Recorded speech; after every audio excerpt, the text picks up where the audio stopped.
Welcome back, everyone. This is Dave from Korman Productions, here to do another rewatch video of Quantum Leap, Season 1, Episode 8, Play It Again, Seymour, the season finale for Season 1. The episode's description reads as follows. Sam, in the body of a bogey-like shamus, teams up with a neat kid to find the hitman who killed his partner. The episode takes place on April 14th, 1953, originally aired May 17th, 1989, and was directed by Aaron Lipstad, who directed 3 other episodes of the series. Going into any episode of this series, my question is, how do I feel about it now compared to how I used to feel about it? Is it better or worse? Would this episode still fly today in the modern era, given that this was a 1989 television series? And there are definitely problematic moments that would not go over well in the modern era.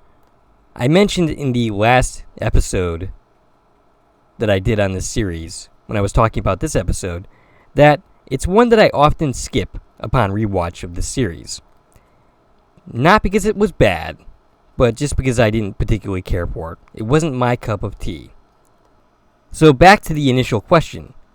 Did this episode improve or get worse since the last time I watched it? Since I haven't watched this episode in quite some time, it was actually like watching a brand new episode, because there were a lot of details that I simply could not recall, more so than the other episodes of this series. And yes, for me, my appreciation of this episode increased quite a bit. There was a lot to recommend here. From the production values, which were very impressive, to the acting. Scott Bakula turns in another great performance. This episode has a very film noir feel to it. And Scott Bakula has the old style of acting, the patter, the way they used to talk, down to a science. He's phenomenal in this episode, along with just about everybody else. There's not a weak performer in the group. This episode is a clear homage to Casablanca, a film I did not have a great appreciation of back in the day when I was a kid. But like this episode, I have a greater appreciation for it now. You can't really call yourself a student of film without having watched this film. The film was released into theaters in 1942 and starred Humphrey Bogart and Ingrid Bergman. It had a somewhat troubled production history, which is pretty fascinating.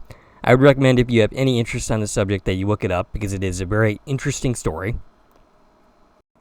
With all the production problems of the film, it was rather surprising that it became a classic and has enduring popularity to this day.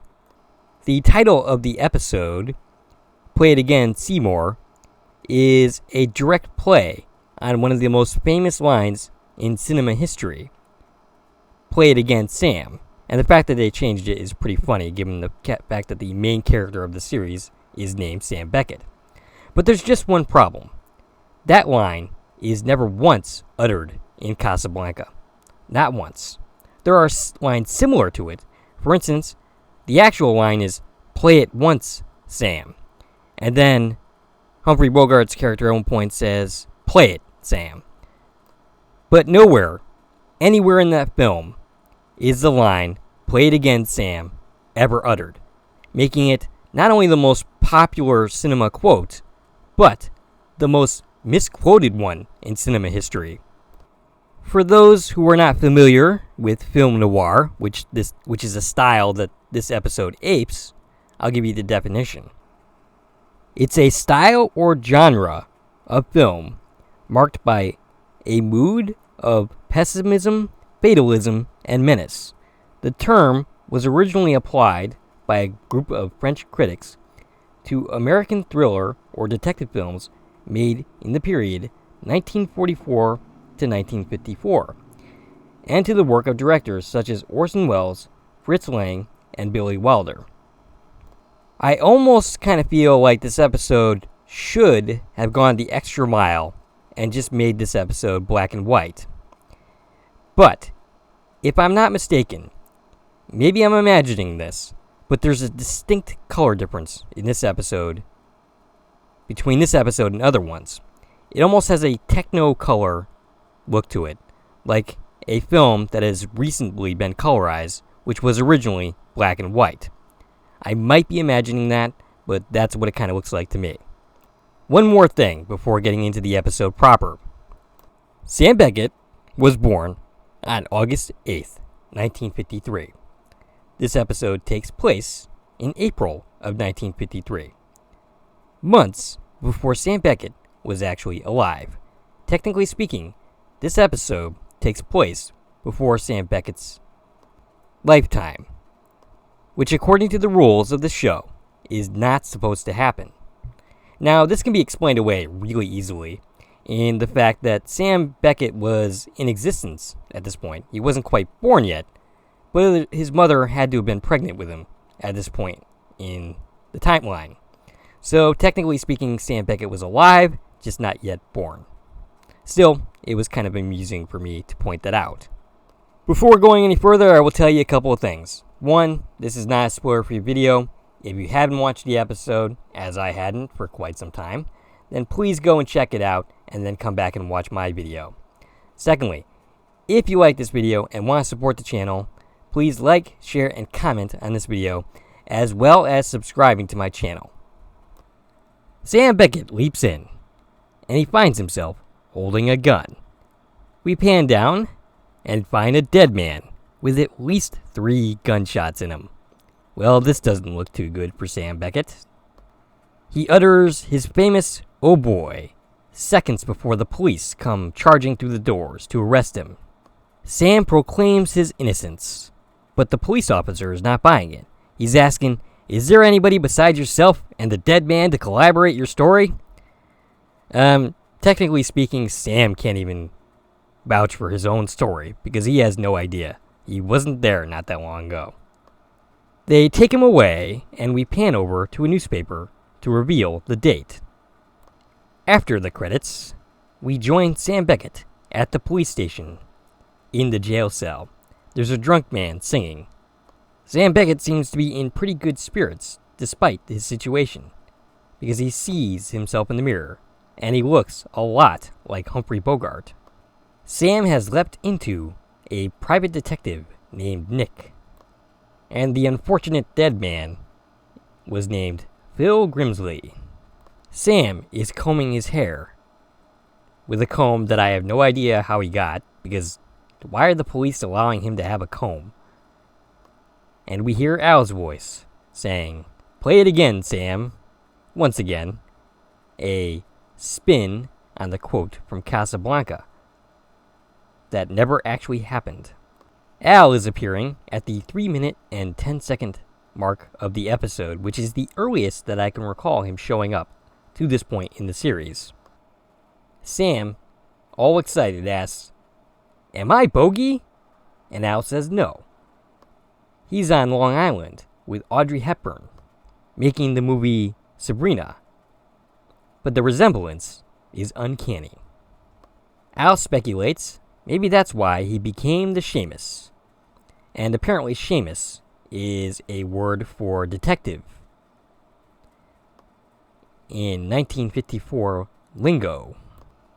Sam does his "here's looking at you, kid" impersonation in the mirror, which seems to annoy Al, and he asks, "If you're done playing, can we get down to business?"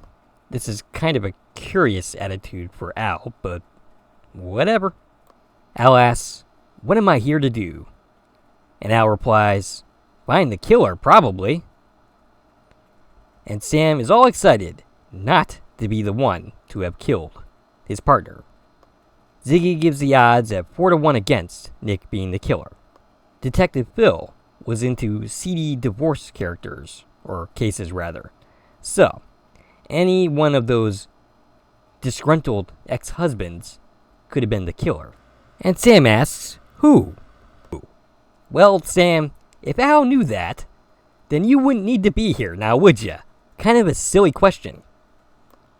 And Al says, there's no data on that.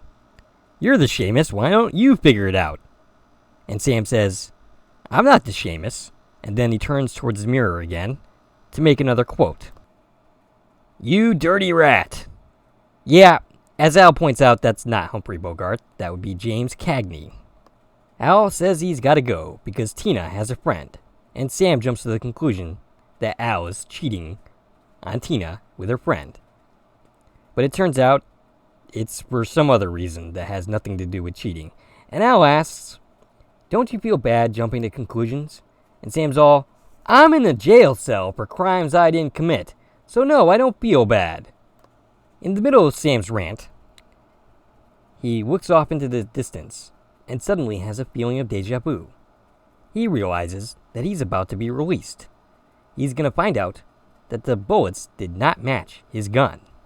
He doesn't know how he knows this, but he knows this. He's soon proved right when the police come to bail him out. One of them is played by Richard Reel, who has 410 credits to his name. I remember him from the movies Office Space, Casino, The West Wing, and he will eventually have a reunion with Scott Bakula in the series Enterprise. And he is still going strong in acting appearances. Sam is released, and we cut to a scene of looking at our lovely, lovely sets for this episode. They really are quite impressive. Sam continues to experience deja vu, running into 3 people that all seem familiar. He gets tapped on the shoulder by an old woman who mistakes him for Humphrey Bogart. And when Sam explains that he isn't him, the old lady hits him for some strange reason. I don't know, that's a really weird reaction just being told that he's not Humphrey Bogart. The old lady is played by Jeanette Miller. She's appeared in Austin Powers, Not Another Teen Movie, and Legion. And she is still alive today, though she has no acting credits since 2012. This episode has the rare distinction of being one of the only ones that I've looked at so far where the entire cast is still alive. After getting hit by the old lady, Sam encounters Seymour, Lionel, the building supervisor, and Chuck, the elevator operator. Seymour is played by Willie Garson. I remember him for his appearance on The X-Files as the luckiest guy on Earth who suddenly turns very, very unlucky. He also has the distinction of appearing in 2 episodes of this series. Actually 3, if you count the 5th season premiere as 2 episodes. That would be the Lee Harvey Oswald episode, which was originally aired as one long movie, but has since been split into 2 episodes. In that episode, he played Lee Harvey Oswald, and I find him more convincing here than I did there. Lionel is played by Paul Link, who has appearances on Lois and Clark, The New Adventures of Superman, Chips, as well as the Kevin Spacey movie K-Pax. Lionel offers his condolences about Phil. Chuck says he can't believe he's gone. It seems like yesterday that he was taking him up and down. And Lionel snaps at him saying, it was yesterday. He ends up asking how Allison took it. Allison being the person that's married to Phil. And Sam, of course, has no idea. Lionel asks, any idea who killed him? And Seymour pipes up to give almost impenetrable dialogue. It's almost hard to understand a single thing that he says throughout the episode because it's laced with 1954's detective lingo. And it's kind of a running joke that Sam doesn't understand anything that Seymour is saying. Lionel says he doesn't like tenants with hitmen after them. I can't say I blame him. Chuck ends up asking, what are you going to do about it, Nick? You gonna let the police handle it? And Seymour pipes up to say, nah, Nick is gonna handle it. At least that's what I think he's saying. And Lionel insists that whatever goes down doesn't happen here. Because gunfights tend to scare the tenants. You think? Nick grabs a newspaper and then pays for it, and Seymour expresses surprise because he doesn't usually pay for it. Sam starts to walk away. Seymour ends up dropping his glasses, and one of the lenses comes out. Lionel and Chuck just sit there and watch, and then time how long it takes him to get him in, while Sam looks at them both skeptically. He pitches in to help out, and puts Seymour's glasses back together. And by the way, Scott Bakula's reactions to all these characters alone should have earned him an Emmy for this episode. Like I said, he's a great performer. He's especially great in this episode. He's got the film noir patter down pat, and he's also great in the reaction shots. Sam is taken up by elevator with the help of Chuck. Chuck ends up asking, or rather saying, that he has tickets to the Dodgers game, and Sam appreciates the offer, but isn't interested. Chuck ends up saying he didn't mean him. He was more thinking Allison. You know, take her to a Dodgers game so that she might get her mind off Bill, which earns a fantastic reaction from Scott Bakula. I can't tell you how great and funny that reaction from Sam Beckett is. Anyway, Chuck, from Scott Bakula's "You gotta be kidding me" look, gets the hint and takes off, while Sam shakes his head. In his narration, he says that he was still trying to get over how tasteless a man could be, referring to Chuck, when he suddenly had another deja vu moment. He felt like he was about to encounter danger, which turns out to be Allison Grimsley, played by Claudia Christensen. Sci-fi fans would mostly remember her from her days on Babylon 5. These days, she seems to be taking turns between voicing video game characters and appearing in guest spots on police procedurals. Interesting to note that she was just 24 years old when she appeared in this episode. During the course of this scene, it is revealed that the two of them had an affair, or at least the person Sam had leaked into and her had an affair. She all but spells out why the both of them have a motive for killing Phil. Before leaving, she gives Sam a big kiss, and from then on, Sam is hooked. Wouldn't you be? Sam ends up sitting at his desk and rifling through his papers when he makes a discovery. He realizes that the reason he's been experiencing deja vu is because he read this guy's book. It is eventually revealed during the course of the series that Sam has a photographic memory, so it isn't too surprising that he would remember this guy's book all these years later. I am rather surprised that they didn't drag out this particular plot point further. Al appears and reveals that he read Nick's book, and that Nick and Allison were in love, but they were too loyal to Phil to act upon it. Sam thinks he's there to find Phil's killer so that Allison and he could live happily ever after. And Al body checks him, saying, "Don't you mean Nick and Allison can live happily ever after?" And Sam's all like, yeah, sure, Nick and Allison, absolutely.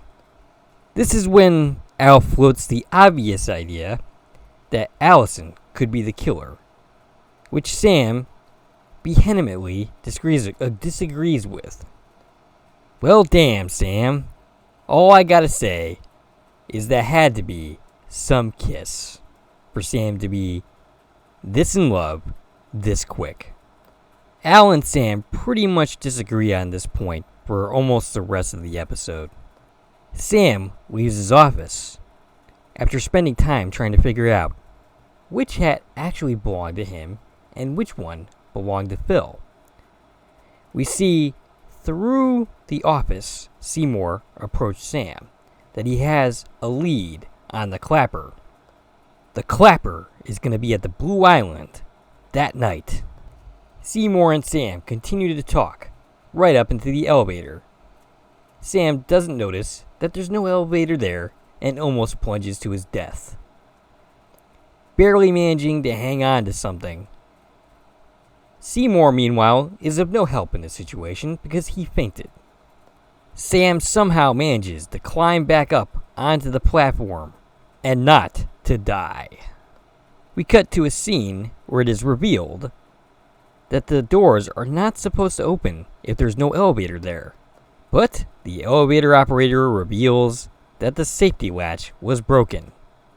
Well, that's not suspicious, now is it? The building supervisor and the elevator operator get into an argument about whose fault it is. Sam does not stick around for it.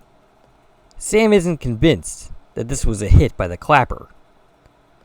How would he know that Sam would take that elevator?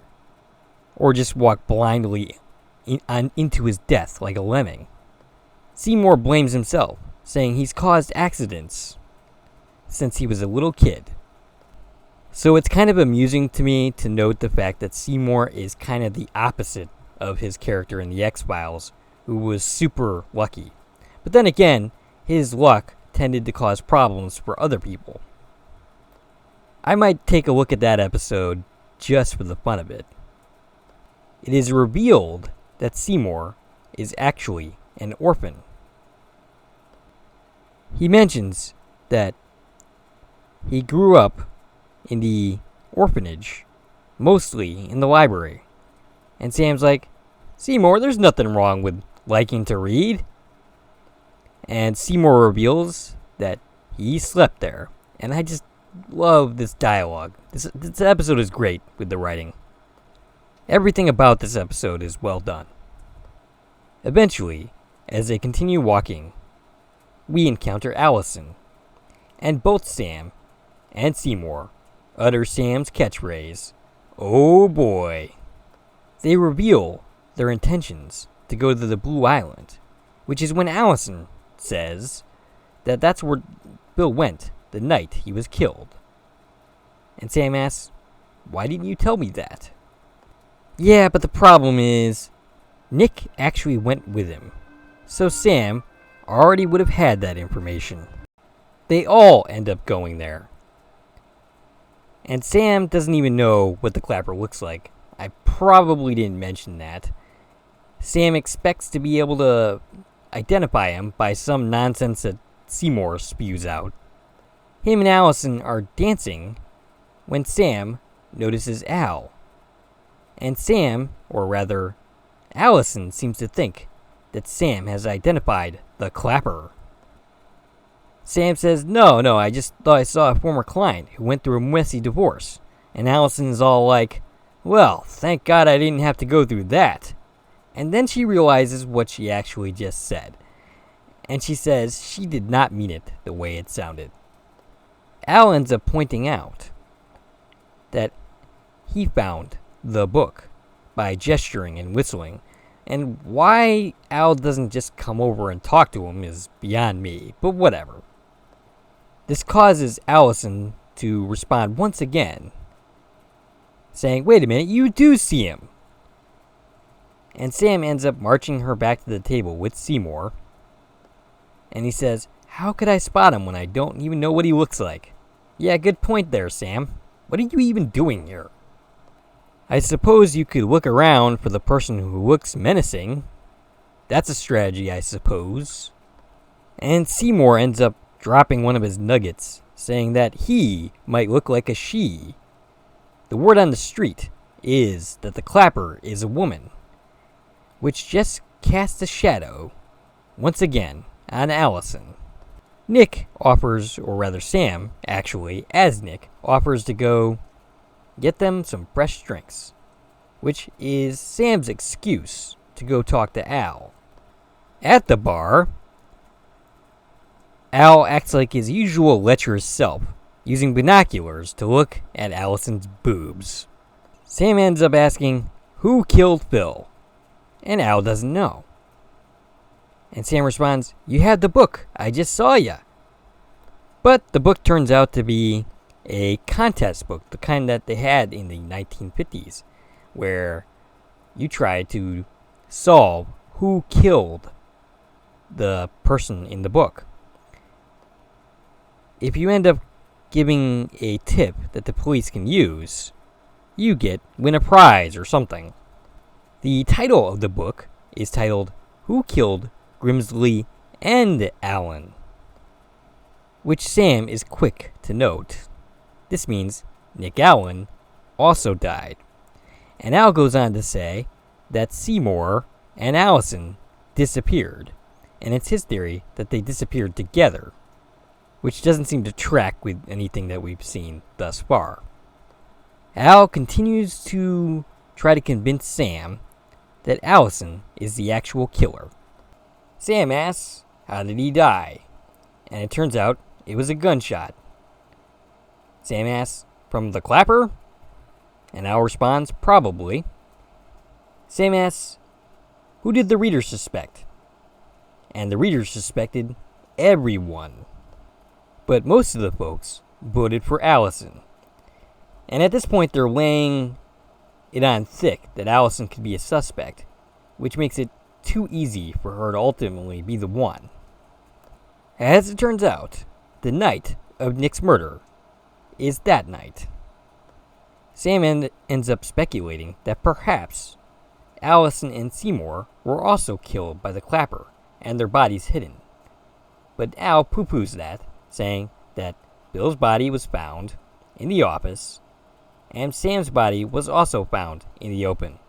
Why kill them out in the open and leave their bodies laying around while hiding Seymour and Allison?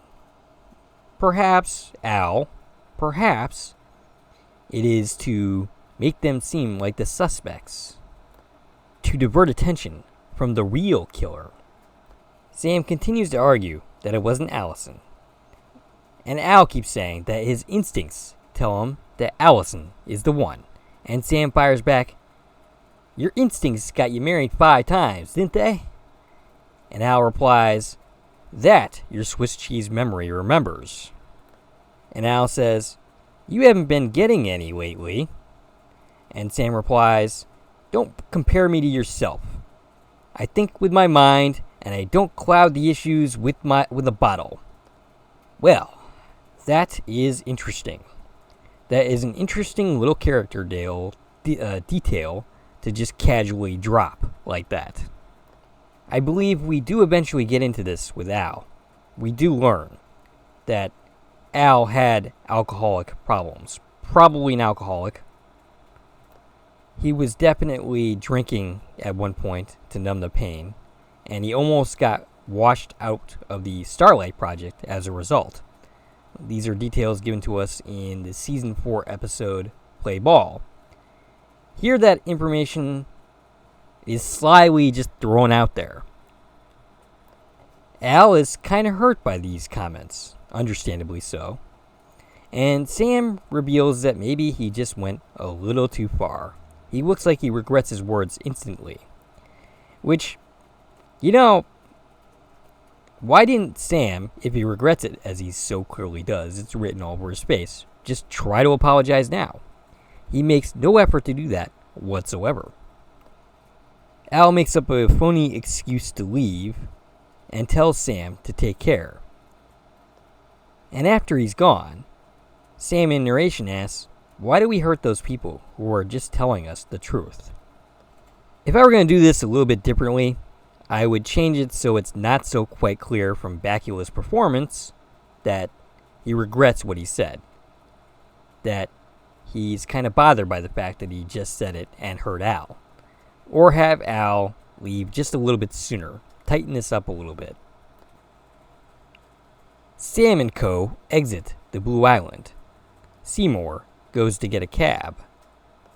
While alone, we get into Allison's backstory a little bit more. As it turns out, When she was 16, she met Bill, and he swept her off her feet. He was older, which these days would be considered quite sketchy, a 16-year-old versus however old Phil was. She loved the idea of him more than anything. And then, of course, she grew up and found herself trapped. She eventually just straight up says, "No, I didn't love Phil. The only man I ever really loved was you."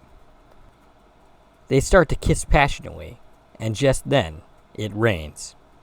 And then, they find themselves getting shot at. Sam ends up getting grazed, but he's not dead, so there's that. They kiss some more when Seymour drives up, or rather, Seymour in the back of a cab drives up, having successfully found one. Sam is clearly annoyed with Seymour, asking, "What the heck took you so long?" He ends up speaking in his usual impenetrable dialogue, suggesting that he took a while to find a cab, and Sam almost finds himself mirroring Seymour's speech, but then just ends up saying it in plain English. Eventually, Sam gets really annoyed with Seymour and is unusually cruel. In a very un-Sam Beckett kind of way. But, as it turns out, this is very much on purpose. But we'll get to that in a moment. Seymour ends up getting out of the cab, extremely hurt, and running away from Sam Beckett.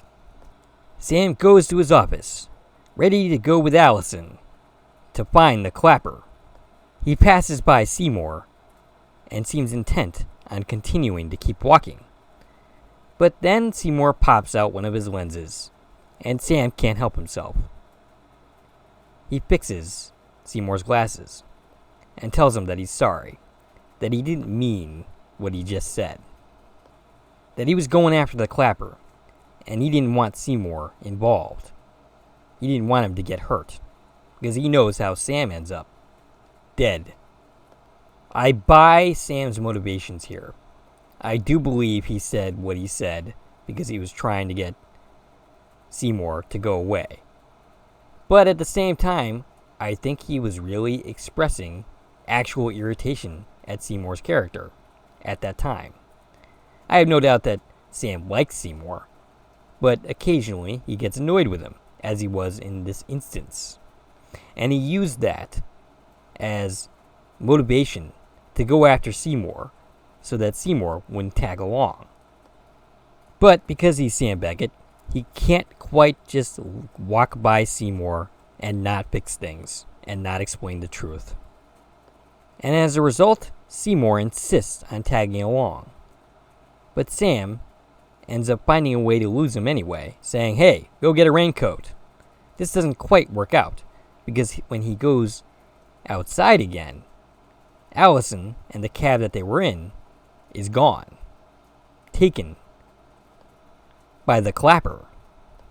Part of the reason that Sam ended up patching things up with Seymour is because he had already hurt one friend in Al and didn't want to stay on bad terms with another, Seymour. In another cab, Seymour and Sam are driving along, and Seymour is, doing his usual thing of talking like a detective from the 1930s in impenetrable dialogue that is pretty hard to understand, and Sam ends up saying it in plain English, meaning that Sam is starting to actually be able to get the lingo. Seymour ends up asking, "How do you know that the clapper is taking Allison to LaGuardia?"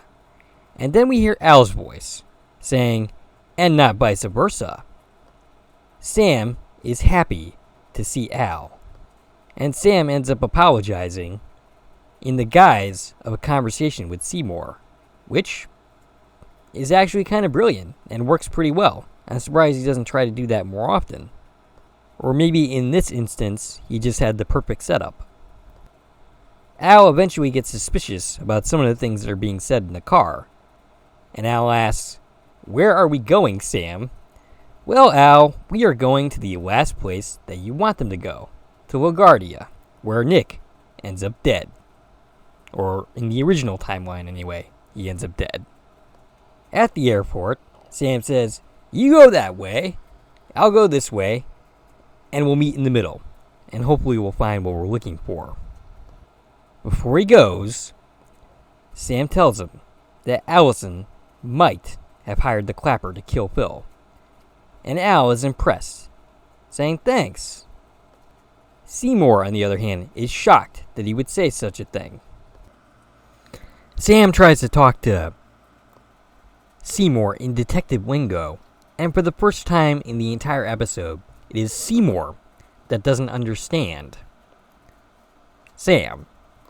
Basically, Sam is trying to tell him, if you see Allison, be careful, don't engage, and come and get me instead. They go to look around the airport, and eventually Sam is recognized by a boy as Humphrey Bogart. This ends up drawing a lot of unwanted attention.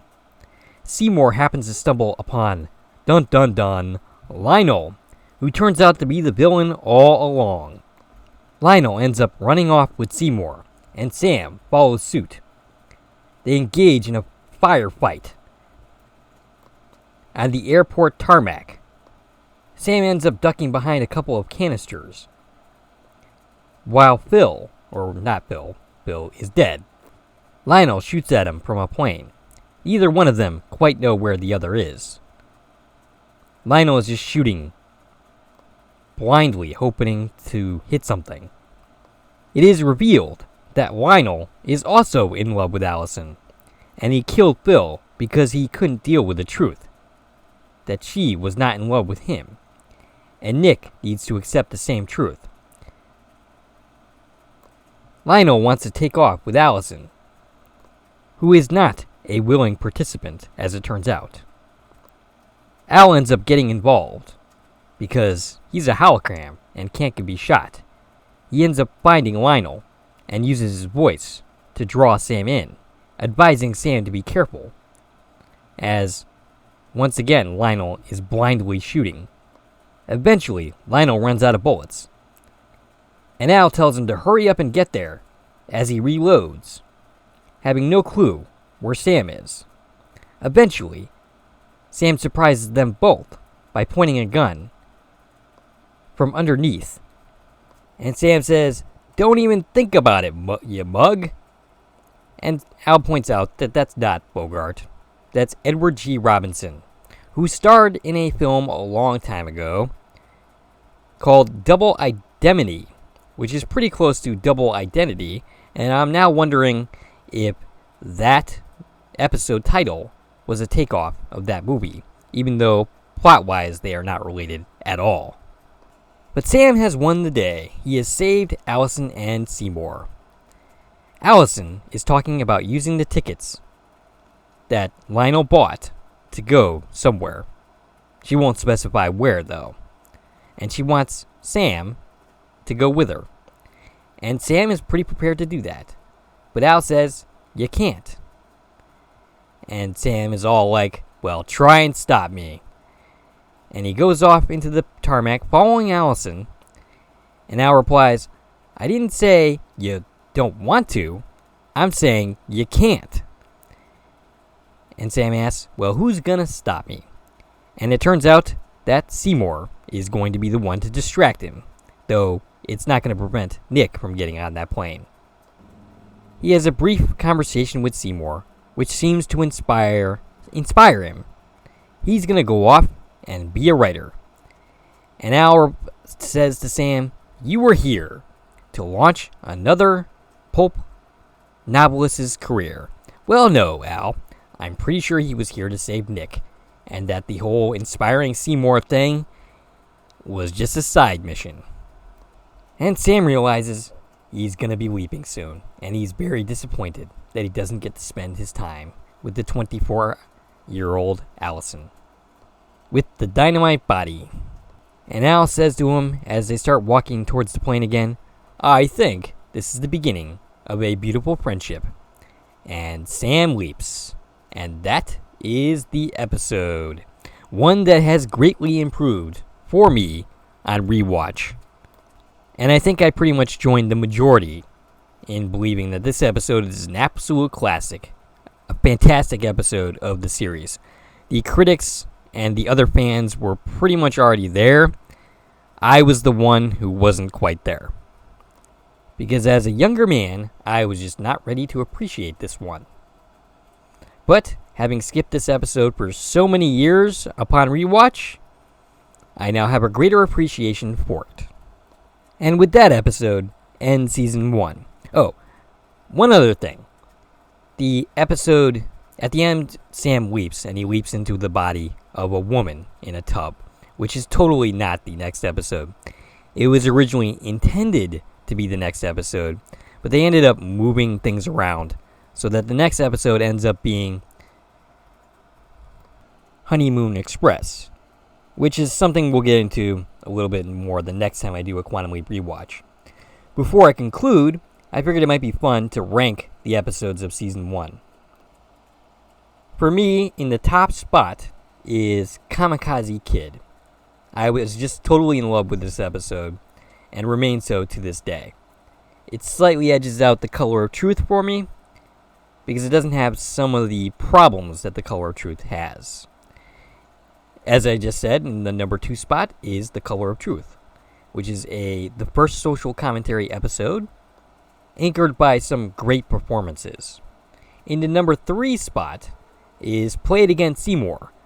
I was originally thinking I was going to rank this one towards the bottom, but as I said, this episode for me has greatly improved for all the reasons I've already stated, so let's move on. In the number 4 spot, I think I'm giving that to The Right Hand of God, which is one of the more focused early season episodes of the season, actually having a clear-cut mission from the start, even though it's not specifically spelled out by Al.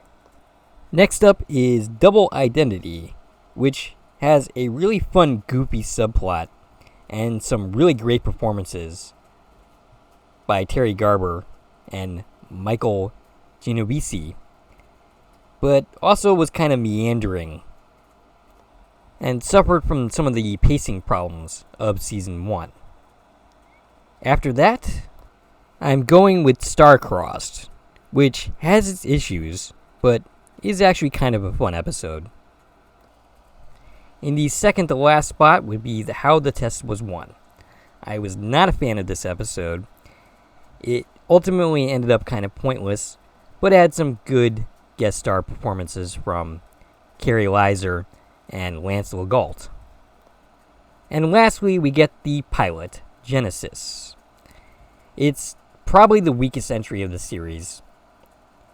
I mean, it does its job, it's competent, but there's just a lot of wandering around aimlessly.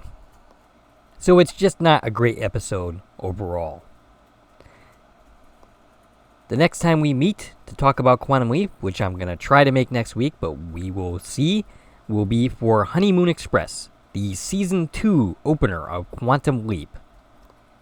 If you like this video and want to support the channel, there are a number of ways to do so. You can follow me on Twitter at Korman Productions. You can join my Facebook page, Korman Productions. You can buy me a copy, which is a new way to support content creators such as myself. And of course, you can like, share, and comment on this video, as well as subscribing to my channel. This is Dave from Korman Productions, signing off.